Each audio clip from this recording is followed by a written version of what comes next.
ఓం శ్రీ గురుభ్యో నమః. నమో దేవ్యై మహాదేవ్యై శివాయై సతతం నమః. నమః ప్రకృత్యై భద్రాయై నియతాః ప్రణతాస్మదాం. శృతిస్మృతిపురాణానాం ఆలయం కరుణాలయం నమామి భగవత్పాదం శంకరం లోకశంకరం. ఇప్పుడు మనం 83వ శ్లోకంలో ప్రవేశిస్తున్నాం. ముందుగా అద్భుతమైనటువంటి శ్లోకాలు అంబాష్టకం అంటే రాజరాజేశ్వరి అష్టకం.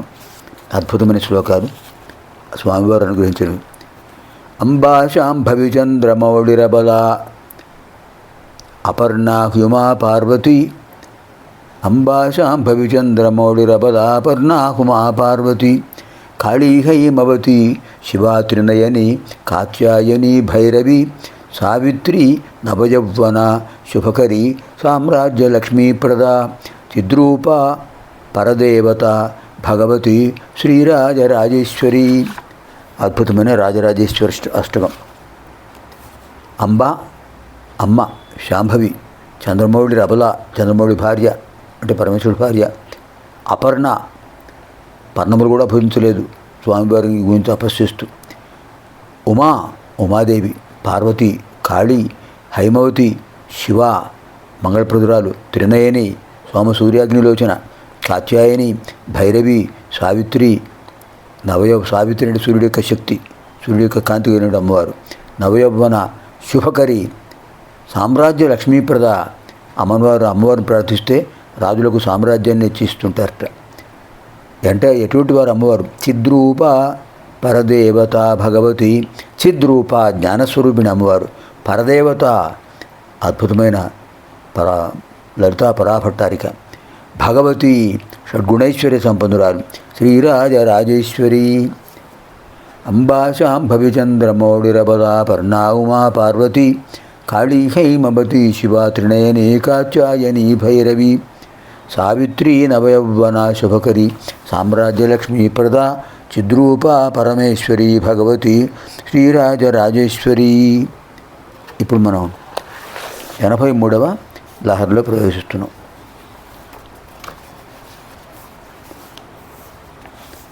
పరాజేతుం రుద్రం ద్విగుణశరగర్భౌ గిరిసుతే. నిషణ్ణౌ జంఘేతే విషమ విశిఖో బాధమకృత.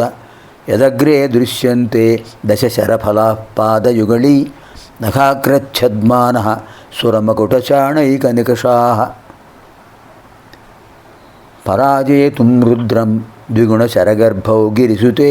నిషంగౌ జంఘేతే విషమ విశిఖో బాఢమకృత. యదగ్రే దృశ్యంతే దశశరఫలాః పాదయుగళీ. నఖాగ్రచ్ఛద్మానః సురమకుటచాణైకనికషాః. గిరిసుతే ఓ గిరికుమారి. యదగ్రే నీ యొక్క జంఘాభాగముల అంటే మోకాళ్ళ కింది భాగాలు వాటి యొక్క చివర పాదయుగళి రెండు పాదాలు ఉన్నాయి కదా.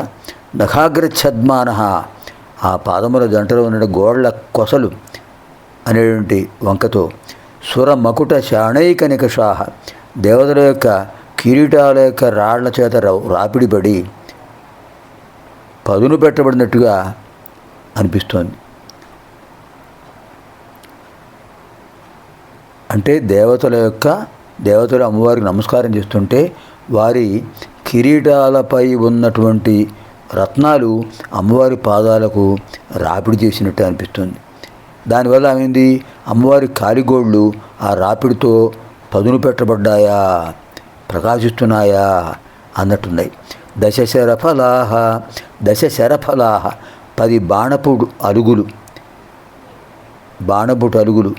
అంటే బాణాల యొక్క చివర ఉండేటటువంటి మురికి భాగాలు 10 అంటే అమ్మవారి 2 పాదాలకు ఉన్నటువంటి వేళ్ళు 10 ఉన్నాయి. 10 వేళ్లకు ఉన్న గోళ్ళు అంటే 10. వాటి యొక్క విశేషమైన భావాన్ని చెప్తున్నారు ఇక్కడ. దశశరఫలాః ఆ 10 బాణాల అంచులు దృశ్యంతే కనిపిస్తున్నాయి. అవి ఎలా ఉన్నాయి?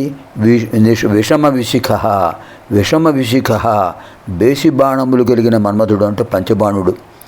ఆయన యొక్క ఆ పంచబాణుడు రుద్రం పరాజేతుం రుద్రం పరాజేతుం, ఆ పరమేశ్వరుణ్ణి జయించడానికి నీ యొక్క జంఘే, ఆ జంఘా సౌందర్యాన్ని, ద్విగుణ శరగర్భవు, రెండింతలైన బాణములు కలిగినవిగా, విషంగవు నిషంగవు అమ్ముల పొదులుగా ఆకృత చేశాడు. బాఢం నిశ్చయము. అమ్మా జగన్మాత గిరికుమారి, 5 బాణాలు కలిగిన మన్మథుడు పరమేశ్వరుని గెలవడం కోసం నీ యొక్క జంఘా భాగాన్ని, అంటే మోకాళ్ళ కింది ఉన్నటువంటి ఆ పిక్కలు వాటి ఆ సౌందర్యాన్ని, దానితో కూడినటువంటి ద్విగుణీకృతములైన బాణములతో కూడిన అమ్ముల పొదులుగా చేశాడు అనుకుంటున్నాను. ఎందుకంటే నీ పాదాలకు ఉన్నటువంటి జంటలో, నీ పాదాల జంటలో ఆ వేళ్లకు ఉన్నటువంటి గోళ్ళ యొక్క కొనలు అవి బాణముల యొక్క మొలుకులు అని అనిపిస్తుంది. కారణం ఏమిటి? నీకు నమస్కారం చేయడానికి వస్తున్నారు కదా దేవతలు, వాళ్ళ యొక్క కిరీటాల్లో ఉండే రత్నాల చేత మీ పాదములపై ఉన్న గోళ్ళు పదును పెట్టబడినట్టుగా బాణాల్లాగా అనిపిస్తున్నాయి. ఎంత అద్భుతమైన భావన. పరాజేతుం రుద్రం ద్విగుణ శరగర్భౌ గిరిసుతే నిషంగౌ జంఘేతే విషమ విశిఖో బాఢమకృత యదగ్రే దృశ్యంతే దశశరఫలాపాదయుగళీ నఖాగ్రచ్ఛద్మానః సురమకుటచాణైకనికషాః. పునర్మిలామः ఆగామిని కార్యక్రమే. సర్వేభ్యः లలితాపరాభట్టారికా దివ్యానుగ్రహప్రాప్తిరస్తు.